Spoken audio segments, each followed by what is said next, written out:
O Senhor é minha luz e salvação, o Senhor é a proteção da minha vida. Repitamos, é o Salmo.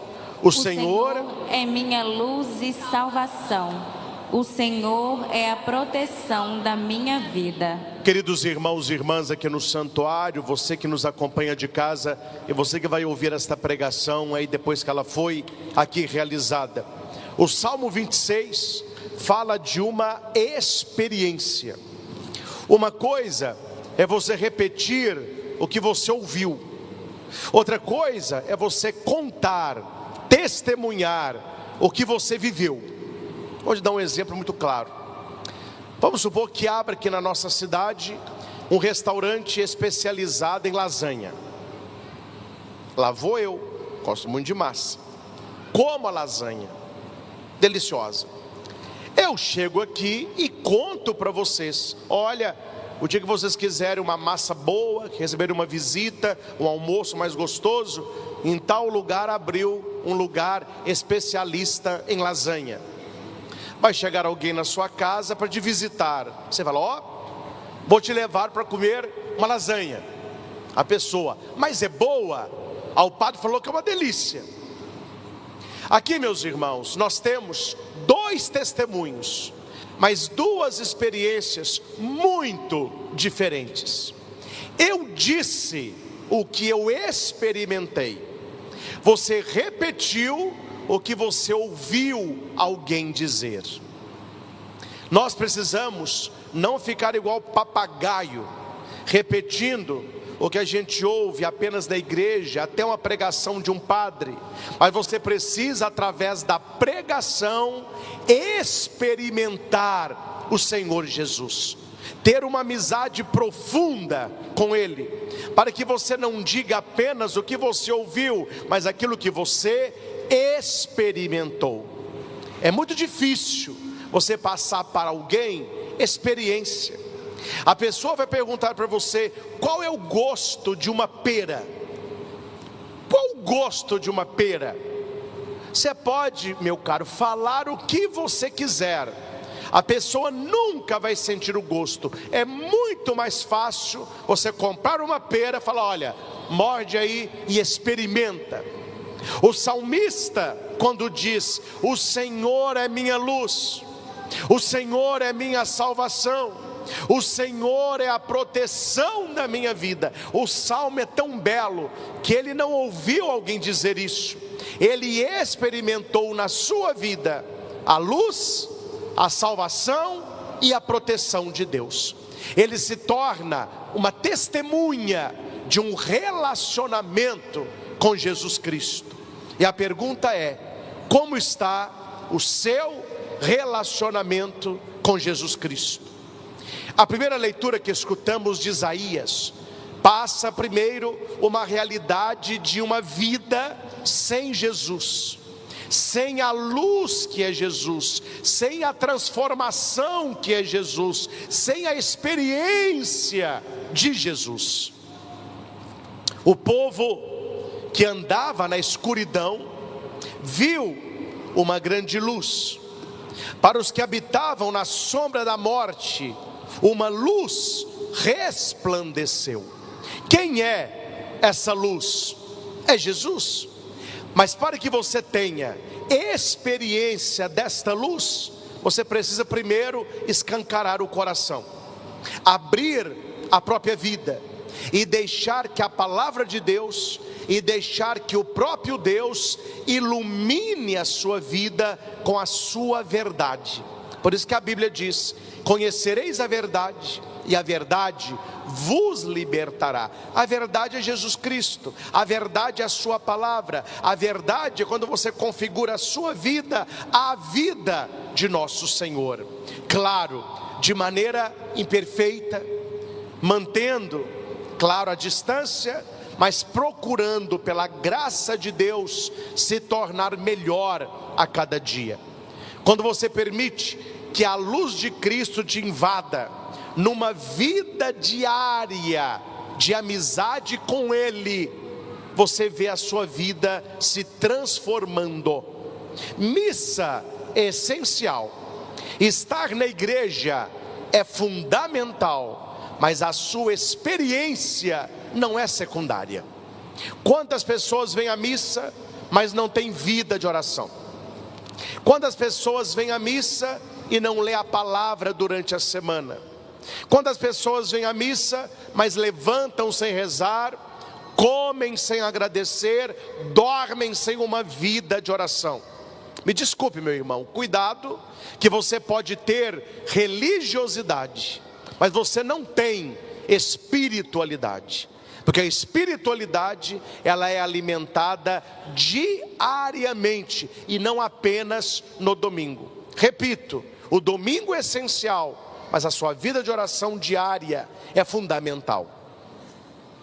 Havia uma função, que era uma missão do sacerdote no templo de Jerusalém.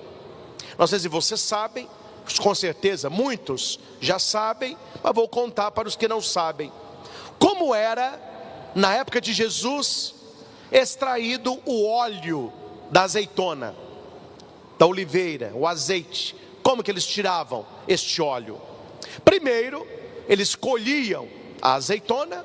Não sei se alguém aqui já mordeu na azeitona no pé. Não tem nada a ver com a azeitona que a gente come. Nossa Senhora, é amargo. Eu experimentei em Jerusalém. Me passaram a perna, né?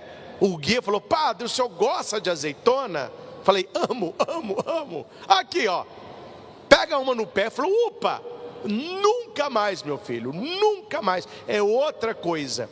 O ser humano sem Cristo é uma azeitona não curtida. Ninguém aguenta. Então qual era o processo? Eles colhiam a oliva, a azeitona, ferviam-na, sem sal, sem nada, apenas para amolecer a polpa, né? E colocavam-na num tonel de pedra. Colocavam em cima uma roldana de pedra pesada, e aquela pedra era colocada, e embaixo tinha uma rolha. Ficavam ali alguns dias, e aquela roda de pedra, ela ia pesando e ela ia prensando a oliva. Passados alguns dias, eles tiraram o primeiro azeite, que era chamado óleo das primícias. É o azeite mais caro para a unção.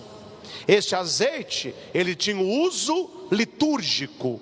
Ele era para o sumo sacerdote, para os profetas, para ungir os reis, porque era pouco.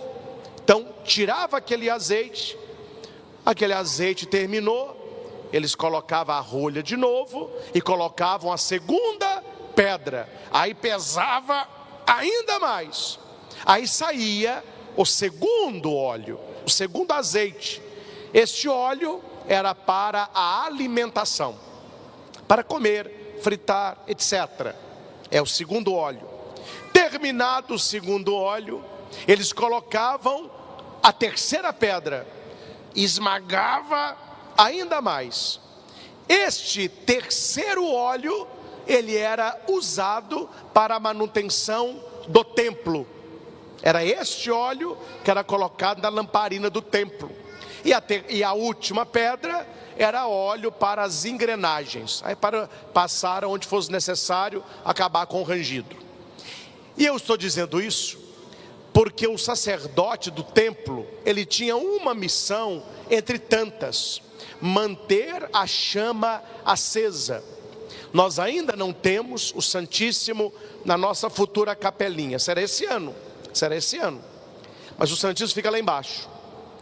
E quando o Santíssimo estiver aqui, você verá que em cima da porta, ou pendurado, não sei, vamos ver, bem bonito, existe a lâmpada do sacrário. Fica uma luzinha vermelha chamuscando. Aquela lâmpada que vai ficar chamuscando é falando para os senhores: o Santíssimo está aqui, Jesus está vivo aqui, tem hóstia consagrada aqui. E este símbolo da Igreja Católica, que a chama do Santíssimo vem do templo de Jerusalém, onde havia uma chama que mostrava para o judeu que Deus estava ali no Santo dos Santos. E para aquela chama não se apagar, todos os dias o sacerdote pegava uma ânfora e alimentava a chama com este óleo que saiu da prensa, e a chama não podia se apagar. Meus irmãos, os grandes santos da igreja, principalmente os da patrística, pegaram este exemplo do sacerdote alimentando a chama com a nossa vida espiritual, numa busca de conversão. Se aquele sacerdote fosse preguiçoso, omisso, ele colocaria o óleo apenas no dia do Senhor, e pouco tempo depois, aquela chama teria se apagado. É a nossa vida cristã. Esta chama, ela precisa arder no seu coração, e se você não alimentá-la todos os dias, ela vai se apagar. Por isso que o salmista, ele diz na experiência dele, que ele não acha, mas que é. O Senhor é minha luz, o Senhor é salvação, o Senhor é proteção. Por que ele consegue dizer isso e escrever tão belamente os salmos do saltério? Porque ele alimentou a chama diariamente. Ele não ouviu alguém dizer, ele buscou o testemunho, ele se deixou iluminar na sua escuridão, ele deixou que a luz de Deus brilhasse nas sombras da sua morte. A pergunta é, meus irmãos, quando você se olha no espelho, você vê a realidade ou uma imagem para disfarçar a realidade? A pessoa que reza muito e que busca a Deus profundamente e que se deixa iluminar pela luz, primeira coisa que ela vai chegar à conclusão: eu tenho dentro de mim lugares escuros, onde Deus precisa iluminar, onde Deus precisa trabalhar. E eu digo isso como padre confessor, como padre que escuta a confissão. Muito diferente a confissão de alguém que tem uma vida de conversão e a confissão de que tem uma vida de adequação. A pessoa que tem uma espiritualidade rasa, ela não vê pecado em nada. Ela vem confessar, ela fica enrolando na confissão, ela não encontra pecado. Aí ela fica contando as coisas, muitas vezes sem sentido. Ela não se preparou para a confissão. E se preparou, ela não tem consciência do próprio pecado. Ela não enxerga a escuridão que ela está. Diferente, uma pessoa piedosa, que está buscando a Deus na Eucaristia, na adoração, na leitura da Bíblia, lutando contra a sua própria carne, vencendo as tentações. Ela tem muito clareza dos pecados que ela tem, e a confissão é muito tranquila. Padre, eu pequei nisso, eu preciso melhorar nisso, eu quero pedir uma orientação. Ela tem clareza da sua vida espiritual. Por quê? Porque ela se deixou iluminar. Ela se deixou iluminar. Ela não está procurando adequação, ela está procurando conversão. E quando a luz de Cristo brilha sobre nós, a primeira coisa que nós vemos, a nossa miséria. E nós trazemos a nossa miséria para a confissão, procurando misericórdia. Você entrega a miséria e recebe a misericórdia. E aqui, meus irmãos, quando você se deixa iluminar por Cristo, acontece na sua vida 4 coisas. E eu não sei se você quer, eu quero. Eu já estou dizendo que eu quero. Quais são as 4 coisas? Está na primeira leitura. Isaías continua: fizestes crescer a alegria, aumentaste a felicidade, todos se alegram na tua presença, como alegres ceifeiros na colheita, e como exaltados guerreiros que dividem os despojos.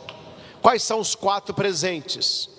Alegria, felicidade, que é contentamento, fartura, ou é prosperidade, e vitória na vida.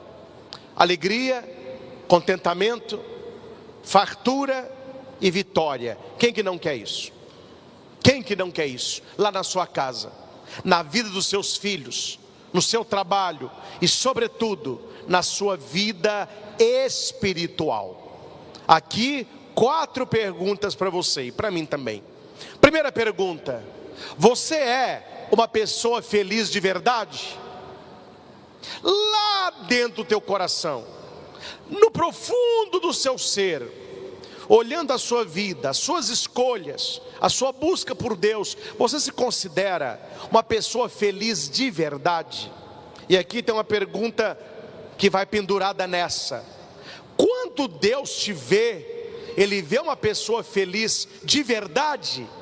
Ou uma pessoa que vive uma ilusão? Uma pessoa que vive um pecado? Uma pessoa que vive de aparência? Deus não olha a casca, Deus olha o coração. Felicidade. Segundo, você tem uma vida de completude? Você sente que você é uma pessoa inteira? Ou você vai caindo os pedaços? Você está consigo mesmo, encontrando a Deus? Você sente que a sua vida caminha para uma melhora diária? Você sente que você é uma pessoa melhor a cada época da tua vida? Quem gosta de ler e quem gosta de estudar, pesquise, você de casa, na internet, a teoria dos setênios. É do Império Romano, mas até hoje atualíssima. Os estudiosos dizem que o ser humano ele tem ciclo de 7 anos.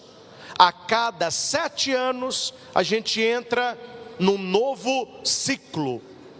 E o que mais me chamou a atenção nessa teoria, quando você pesquisa a teoria dos setênios, se você quiser escutar a explicação, no meu canal no YouTube tem, vai lá, Luz e Vida, Padre Christian, teoria dos setênios. Eu explico ciclo por ciclo até os 77 anos.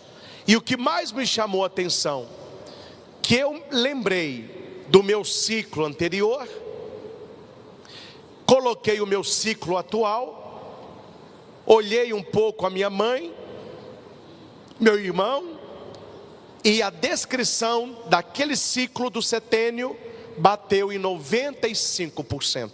Impressionante. É para dizer o quê? Que a cada ciclo o ser humano precisa melhorar, o ser humano precisa crescer, o ser humano precisa evoluir.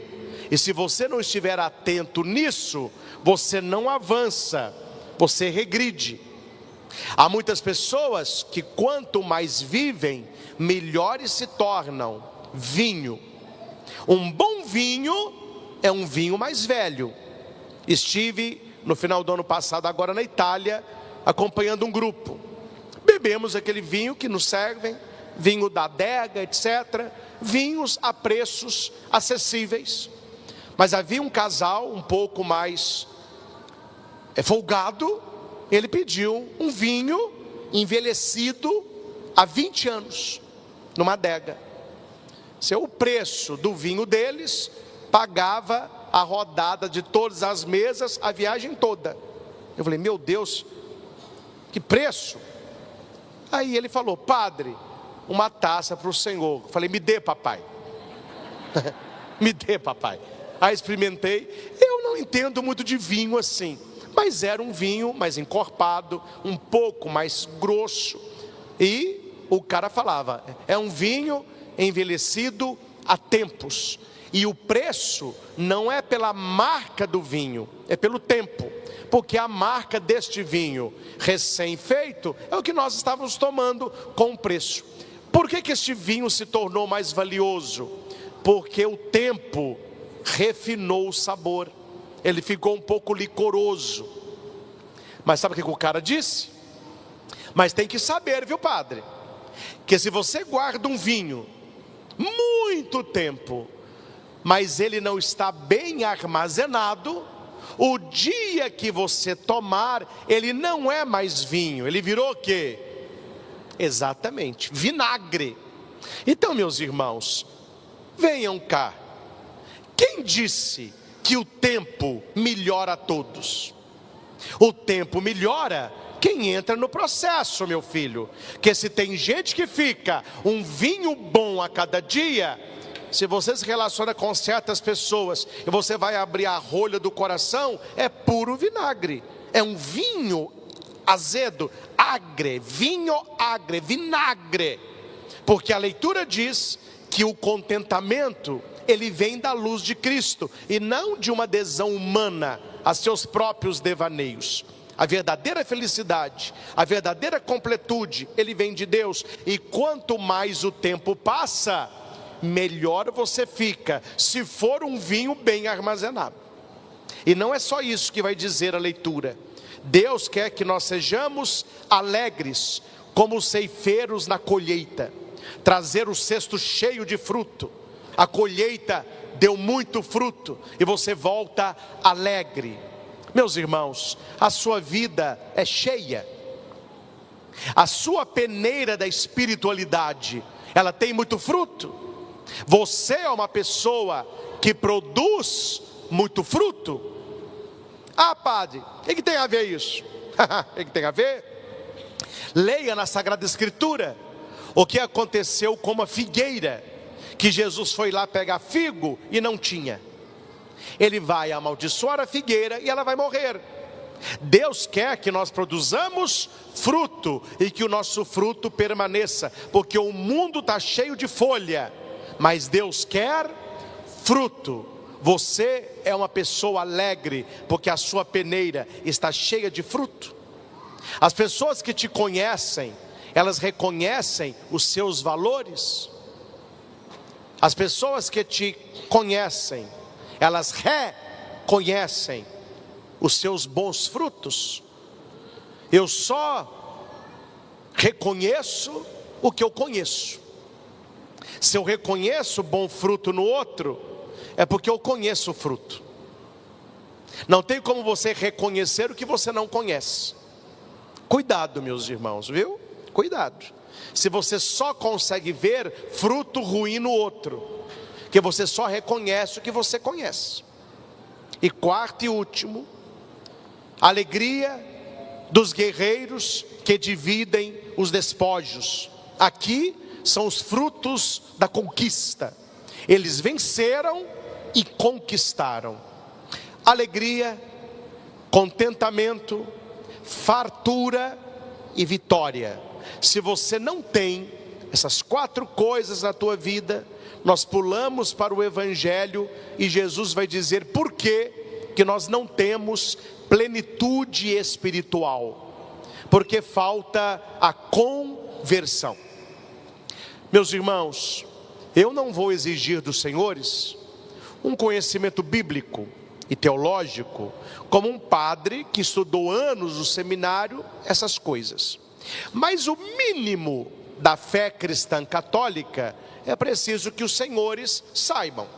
E se alguém perguntar assim: qual foi a primeira pregação de Jesus? Depois da sua vida com a família dele, 30 anos ele conviveu com a família dele. Teve lá algumas coisas, a Bíblia vai dizer: o nascimento de Jesus, a apresentação no templo, fuga para o Egito, quando Jesus tem 12 anos, que ele ficou em Jerusalém, não se diz mais nada. Então esses 30 anos, ele esteve convivendo com a sua família, com a sua mãe, com o seu pai. Sabemos que entre os 12 e os 30, São José faleceu, que quando Jesus começa a pregar, só aparece Maria, não aparece José, mas ele já tinha falecido. Jesus é batizado, primeiro ato. Jesus vai para o deserto, ser tentado por Satanás, segundo ato. Ele volta e começa a pregar, terceiro ato. Aí começa a vida pública. Qual é o conteúdo da primeira pregação de Nosso Senhor? Se você pergunta a galerinha que não sabe Bíblia, tudo deles é amor. É amor. Jesus falou de amor. É love. É amor, é love. E quando você escuta a primeira pregação de Nosso Senhor, ele não falou de perdão, ele não falou de amor, ele não falou de amizade, ele não falou de fidelidade. A primeira pregação de Cristo, a primeira frase de Jesus na Bíblia, primeira frase de Jesus na Escritura: convertei-vos, porque o reino dos céus está próximo. Qual é a primeira pregação de Jesus? Conversão.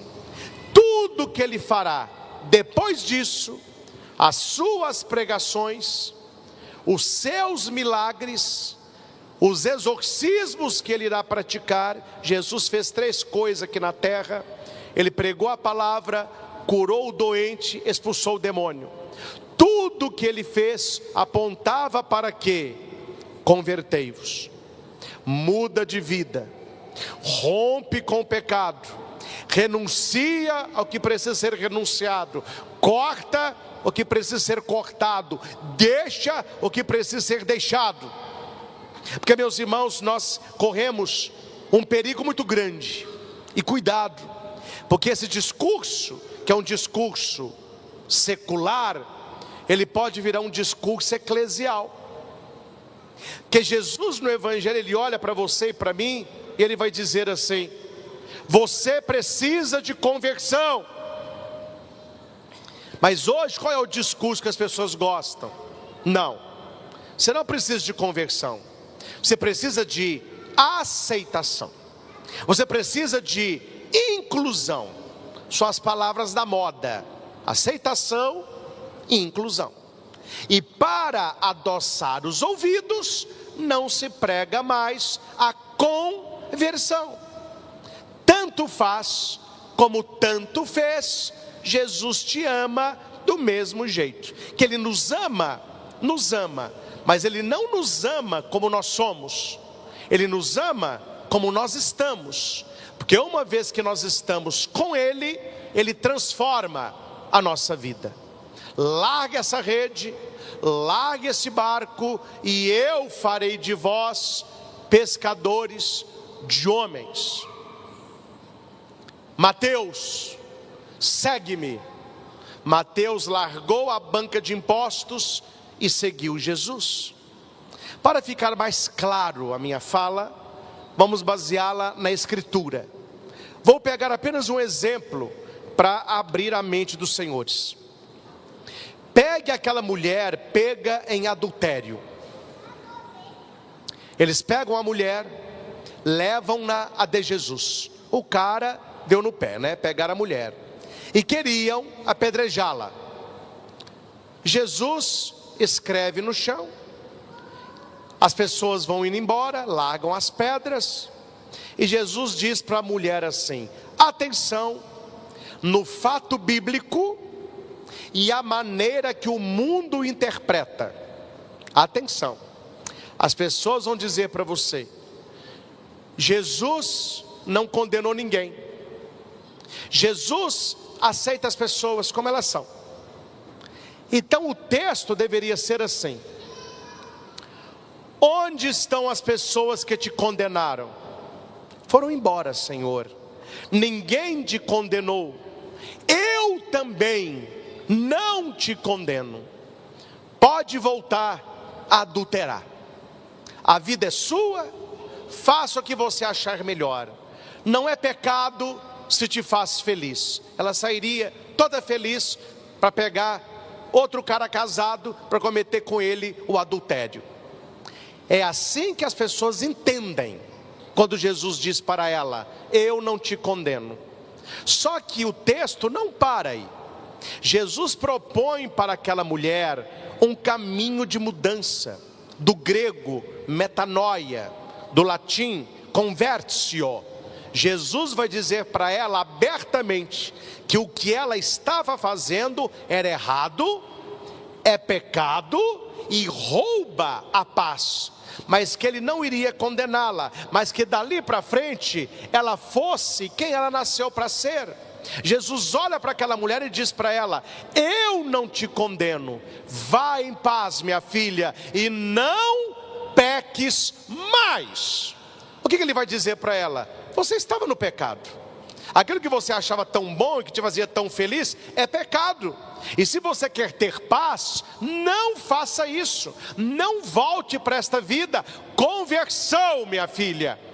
Não peques mais. Muda a sua vida. E a mulher então vai embora e ela se torna uma seguidora de Jesus, não cometendo mais o adultério.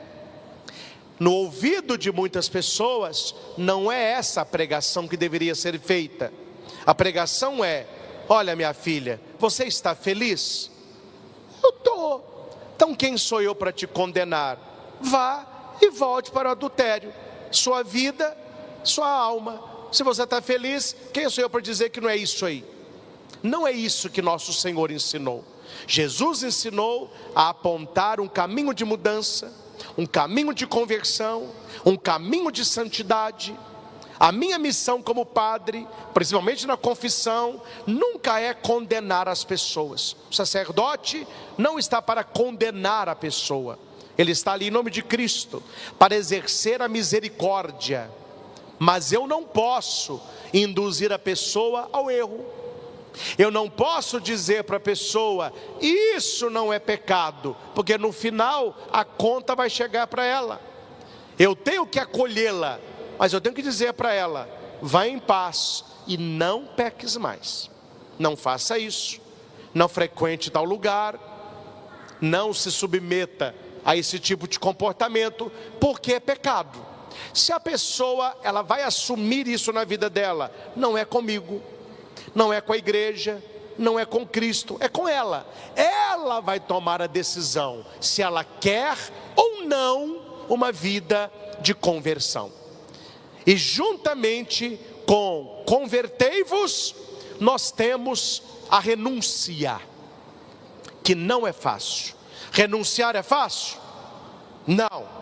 Mas é necessário? Sim, para quem quer ser santo, para quem entra no processo da conversão.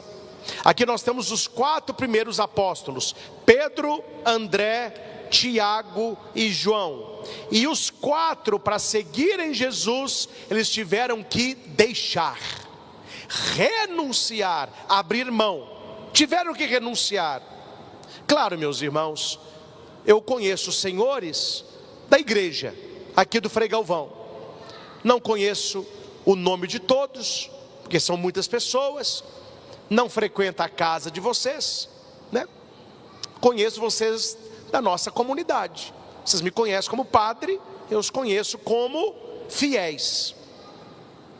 Nós não temos alegria ter uma amizade próxima. Também não tem jeito, são muitas pessoas, né? Então, mas com a minha vida doida, que só viaja. Vamos lá. Mas as pessoas, que são poucas, que me conhecem, que participam da minha vida, além do altar, essas pessoas conhecem o preço que eu pago para ser quem sou e fazer o que faço. Renúncia atrás de renúncia. Não é fácil, mas é a vida que eu escolhi. O meu rosto é de vocês, meus problemas são meus. Isso tem nada a ver com as minhas renúncias, com as minhas dores, com as minhas pendengas. Mas não é uma vida fácil. Se você quer ser um padre que leve a coisa a sério, não será nem fácil, nem simples e nem leve. E a cada dia o Senhor irá pedir ao padre renúncia. E por que a gente consegue renunciar? Porque é fácil? Não. Porque é simples? Não. Porque nós escolhemos um estilo de vida. Eu escolhi ser padre. Ninguém me obrigou a ser padre. Ninguém me obrigou a ordenar. Ninguém me obrigou a ir para o seminário. Então eu tenho que ser, no mínimo, coerente com a vida que eu escolhi. É esta coerência espiritual que as pessoas precisam ter. Porque o filho pródigo, quando ele estava lá no chiqueiro, ele queria comer as bolotas e nem isso lhe davam. Mas a ficha dele caiu. A minha alegria, o meu contentamento, a minha fartura, a minha vitória é junto com meu pai. O que ele faz? Eu vou largar o pecado, o chiqueiro ali simboliza o pecado, e eu vou voltar para o meu pai. Quando ele volta para o pai o recebe de braço aberto. É misericórdia, é muito amor. Mas o pai não foi buscá-lo no chiqueiro. Ele decidiu voltar. Se você quiser ficar no chiqueiro, fique, meu filho. Deus nunca vai lá buscar você. Mas se você decidir sair do chiqueiro, Ele te espera de braço aberto. Ele vai cobrir você de beijo. Ele vai te colocar túnica nova, anel no dedo, sandália nos pés. Vai matar o novilho, vai fazer festa. Mas agora, guarde o que eu vou lhe dizer. Saia do chiqueiro, mas não traga os porcos com você. O filho pródigo largou todo o chiqueiro lá. E ele vai até Deus, ao seu pai, pedindo restauração. Como que chama isso? Conversão. E se ele trouxesse os porcos com ele? Adequação, aceitação, adaptação, inclusão. É isso que as pessoas querem. Elas não querem romper com pecado, mas elas querem servir a Deus. Elas não querem romper com pecado, mas elas querem ter uma vida de santidade. Como que isso vai acontecer? Como que isso vai acontecer? Nós deveríamos, meus irmãos, é um conselho que eu lhes dou, assistir menos Netflix, ou outro canal de streaming, mexer menos em celular e começar a ler vida de santo. Nós deveríamos ler pelo menos 10 minutos da vida de um santo, para você ver que todo santo teve grandes renúncias, e por isso ele alcançou os altares. Hoje o ser humano não renuncia a nada. E olha que eu atendo as pessoas, hein?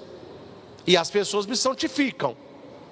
Não todas, mas tem gente que me faz muita raiva. Mas eu tenho que ficar sorrindo, né?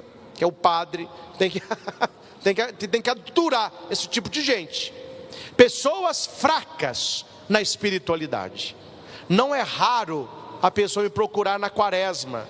Ah, Padre Cristian, o senhor sabe comer, né? Eu falei, não sei comer. Como é que é? Vamos lá, como é que é?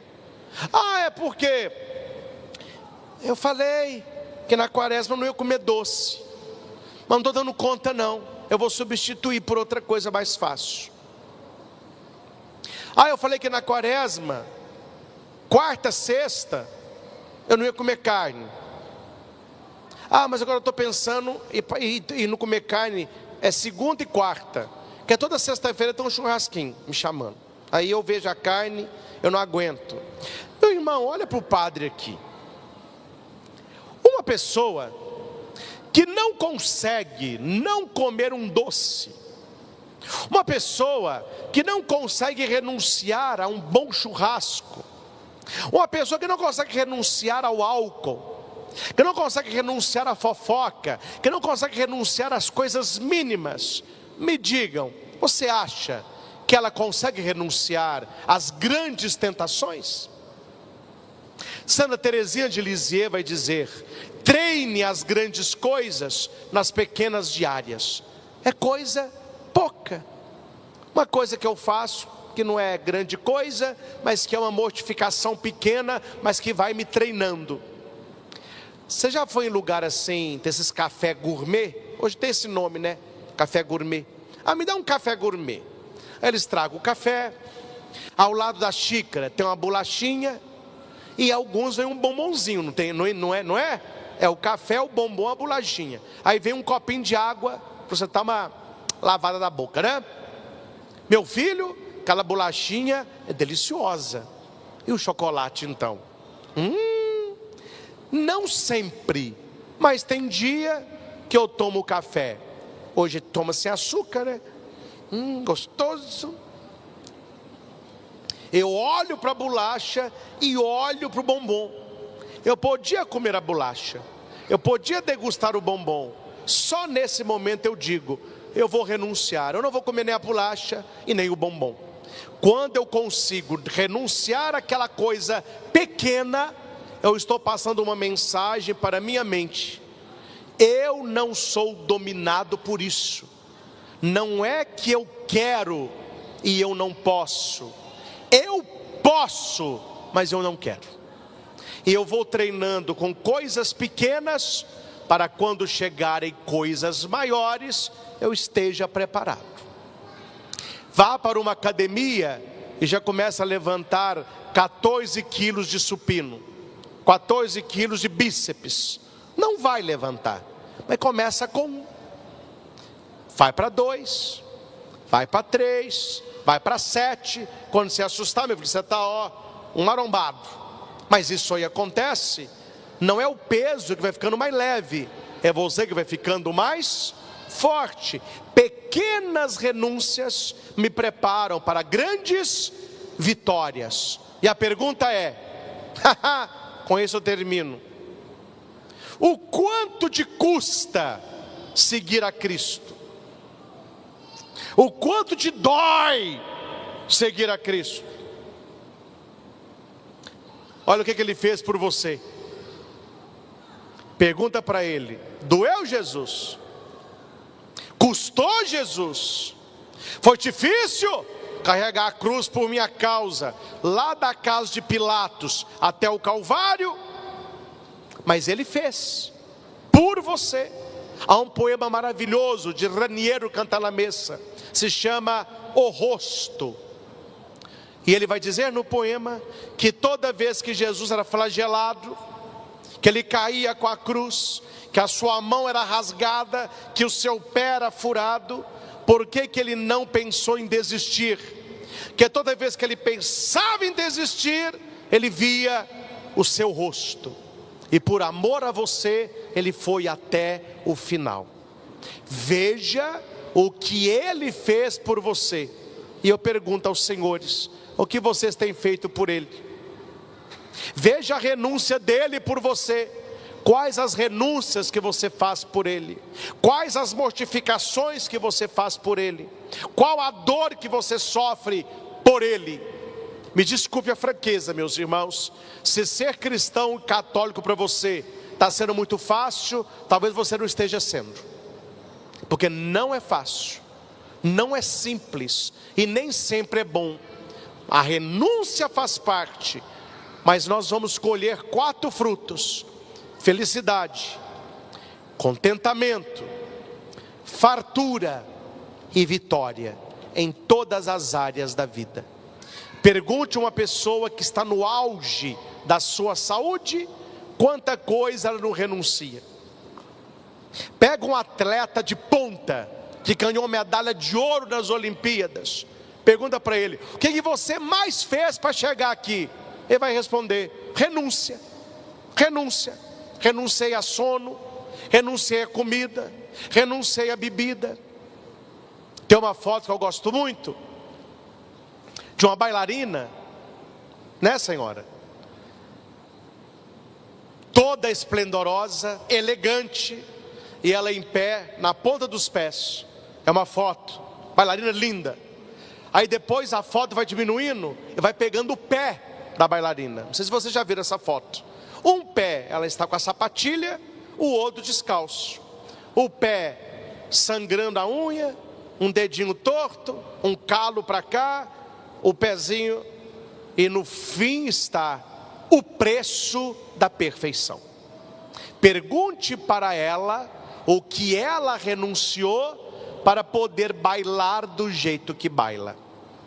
Tem aquela história bonita, né, do Giuseppe, aquele grande pianista italiano, que ele foi numa faculdade e fez um concerto, e tocou com o olho fechado obras dificílimas. Já era um senhor. Um jovem disse para ele: nossa, eu daria a minha vida para tocar piano assim. Ele respondeu: foi isso que eu fiz. Ninguém, meus irmãos, chega no topo da espiritualidade sem renúncia.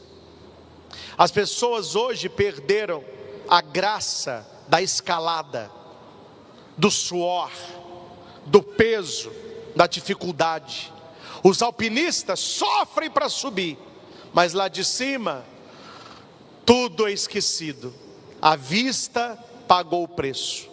Não tem graça você subir de carro, não tem graça você subir de moto, não tem graça você subir de escada rolante.